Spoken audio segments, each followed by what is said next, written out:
2024 is set to be the year that Polestar goes from being a one-car brand to a three-car brand. We're getting the Polestar 3 large SUV in July, and this is going to come in August. This is the Polestar 4, and today is our first day getting a look at it in the flesh. Now, this model right here is expected to be the volume seller for the Polestar brand, and it's easy to see why. It's a mid-size SUV, and it's got this very fashionable coupe appearance to it. For that reason, you're probably going to assume that it's a direct competitor to the Tesla Model Y, and in my opinion, you'd be correct. However, Polestar has said to me that they are more seeing this as a competitor to the Porsche Macan EV that's on the way as well. So that's very interesting. And they're certainly correct in one capacity, at least on the surface level, because, well, I can't tell you if it drives like a Porsche today, but I can tell you that the starting price of this one is certainly a little bit above that of the Tesla Model Y. The Polestar 4 is going to be offered in two basic configurations. They both pack a pretty huge 94 kilowatt hour usable battery size, or 100 kilowatt hour gross. This one beside me is the dual motor variant, but you can also get a single motor. The starting price is $81,500 for the single motor, and this one here is a bit over 93 grand before on-road costs, of course.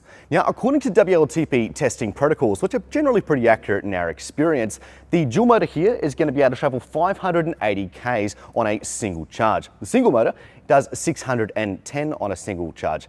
And given our recent testing independently that we've done of the Polestar 2, we do think that those numbers are going to be fairly accurate. So that's great to see in a big country like Australia. Now, the Polestar 4 has technically been on sale since the start of the year. Production for our models kick off in China midway through the year, and the first deliveries are going to land in August. Though if you're ordering now at the time of filming in March, you're going to be seeing your model rock up at about September, but you can check their website for the latest updates, which is very nice indeed. Before we get too bogged down in the details though, let's jump in and check out the striking design. But before that, please don't forget to like, subscribe, and comment down below if you want to see more content like this. Chasing Cars, honest reviews of your next car. Brought to you by Budget Direct.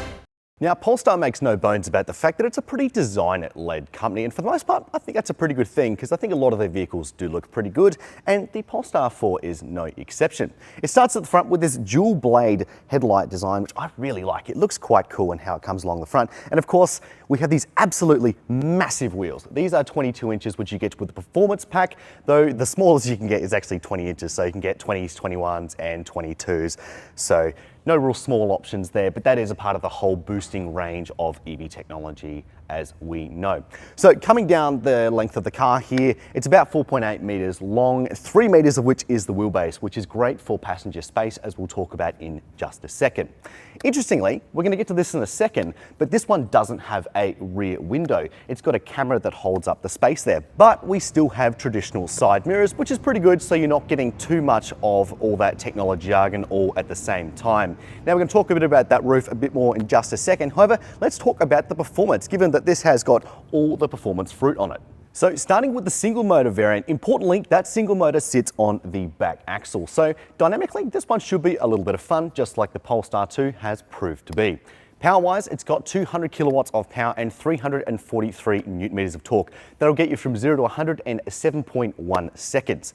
As far as the dual motor that we've got here today, well, it's written down the side here, as Polestar loves to do, 400 kilowatts of power and 686 newton meters of torque. Certainly not mucking about there.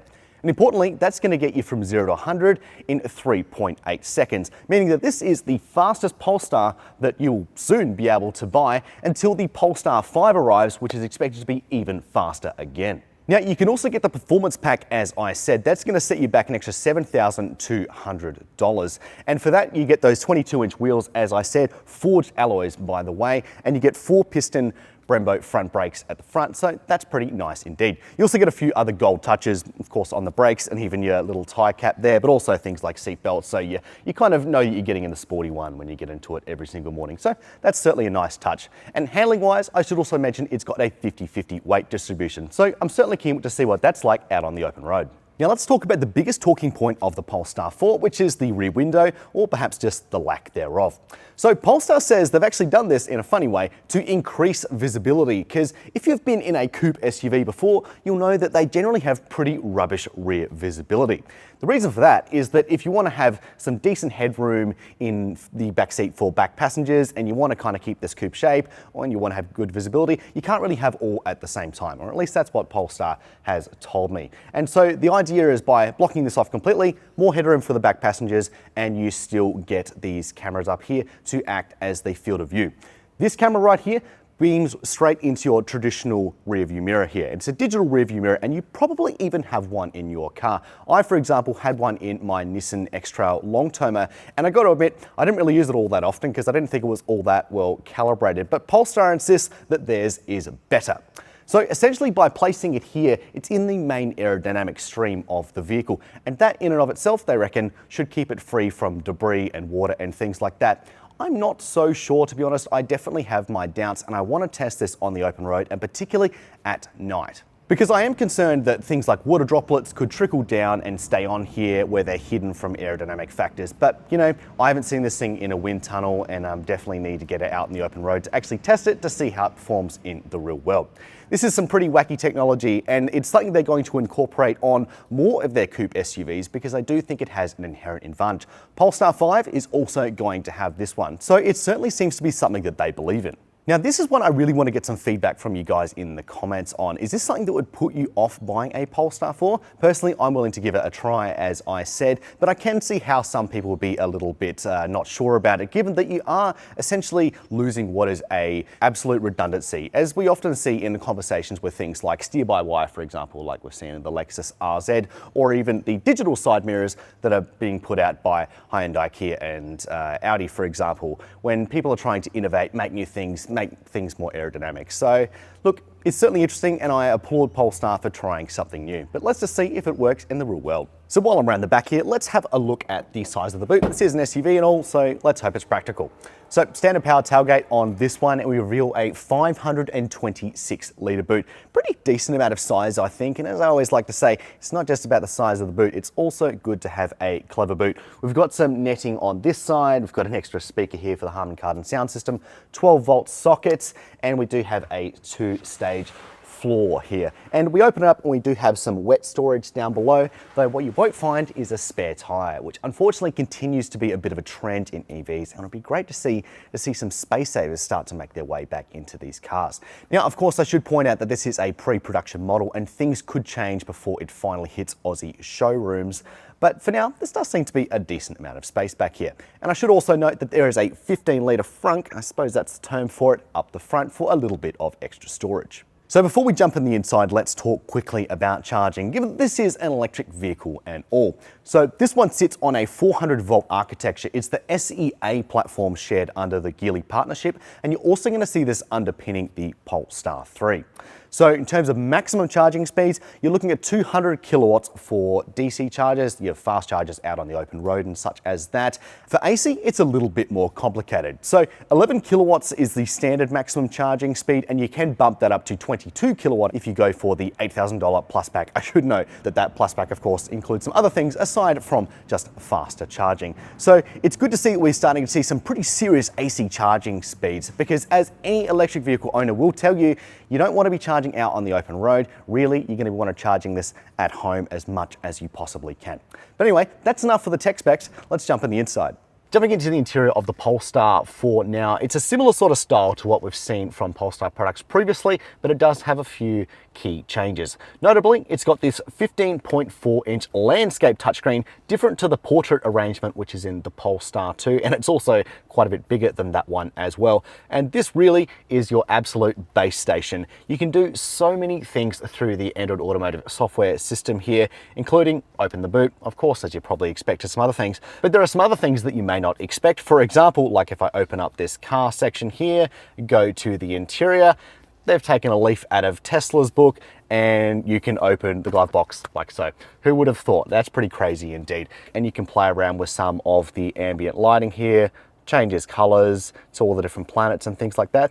That's pretty cool indeed. But the thing that surprised me the most was if I go here to the seats, you can really annoy the people around you by adjusting the sitting position and moving them back and forth. Of course, you can also do that to your own. I can adjust the seat angle back there. I can even do it to the back seats, as we'll find out in just a moment when we jump back there. Those are power adjustable to a degree. So very interesting tech there. It's also notable in terms of usability that we do have some programmable shortcuts in the screen here. And for those of you who aren't all about the touchscreen life, there is still a volume control down here and the ability to play and pause your audio.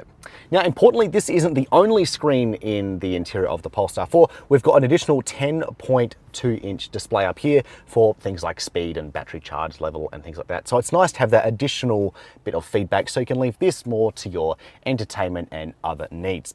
Now, as part of a pack, we also have a heads-up display available. That's also nice to have indeed. In terms of the stereo, we've got an 8-speaker system as standard. You can bump that up to a 12-speaker Harman Kardon sound system. And interestingly, if you go to the Napa leather option, that bumps up to a 16-speaker system because you have a speaker in each of the headrests. So very tricky tech indeed. Now, while we're on that topic, we should also talk about materials in this cabin, because this is a real focus of Polestar's design and mission to be more sustainable in the materials that go into their cars. Now, you'll probably rightly point out that Napa leather does come from a cow, and sourcing things from animals isn't the most sustainable. However, they say that their sourcing of that are in instances where that material would otherwise be thrown away. As far as the material that's in the cabin of the car that I'm sitting in, it's called Tailored Knit, and it's made using recycled PET bottles. It feels very interesting to touch, actually. It's kind of a little bit abrasive, but not overly so, I would say. Up here on the door trims, we've got some recycled yarn. It feels fairly tough, a little bit abrasive if I'm being unkind, but you know, that probably does have the effect in that it's going to last a little bit longer, but you know, we'll wait and see what it's like in a few years' time. As far as some other notable things about this cabin, the seats themselves, they're fairly comfortable, I'd say. They hold me in pretty well in this arrangement without being overly restrictive when I get in the car with beefy bolstering. They're also power adjustable as standard. You do get higher degrees of adjustability as you add those option packs and pay a little bit more money.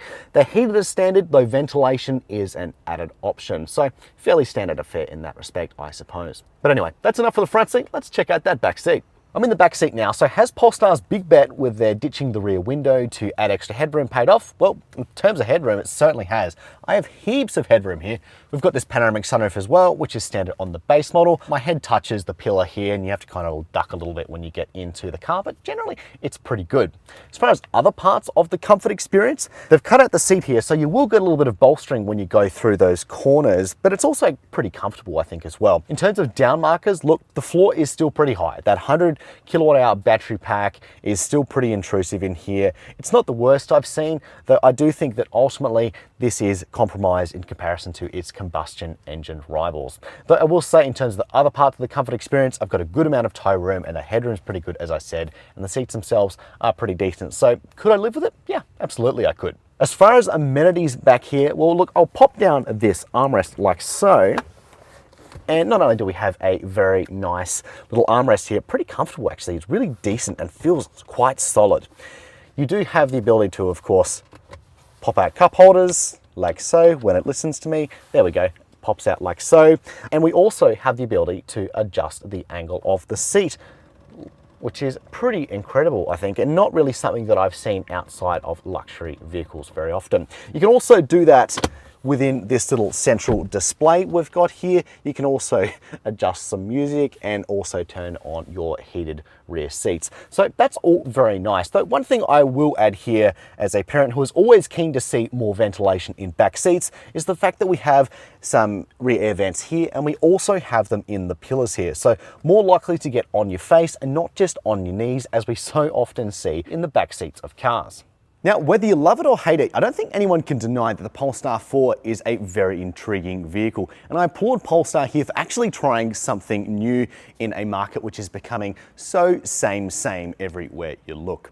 Personally, I'm really excited to get behind the wheel and see what that rear view mirror situation is like on the open road. I'm also excited to get behind the wheel of the dual motor variant with this performance pack. Some of you might remember that we had a Polestar 2 with the performance pack way back in the day as a long-termer, and that was an absolute rocket ship that thing. So I'm keen to see what this even faster version is like when you take it to a decent B-road. I will say though, I'm a little bit cautious about the suspension situation. Polestars have been a little bit firm in the past, and this technically being an SUV, I hope it's a little bit more softer riding while still keeping that good body control. But you know, we'll have to wait and see until then. Now, it's still going to be a bit of a wait until the first batch of customers pick up their Polestar 4 in Australia. Those arrive in August, as I said, though there are a good amount of orders placed already. So if you book one in right now, you're probably going to be waiting a little bit further on. However, Polestar said they're looking to bring a good amount of volume into Australia, so hopefully it doesn't take too long. But anyway, that's been it for our first look at the Polestar 4. Are you interested, and would you buy a car with no rear window? Please let me know in the comments down below. Don't forget to subscribe and like this video if you want to see more content like this. But for now, that's all. Thank you for watching Chasing Cars.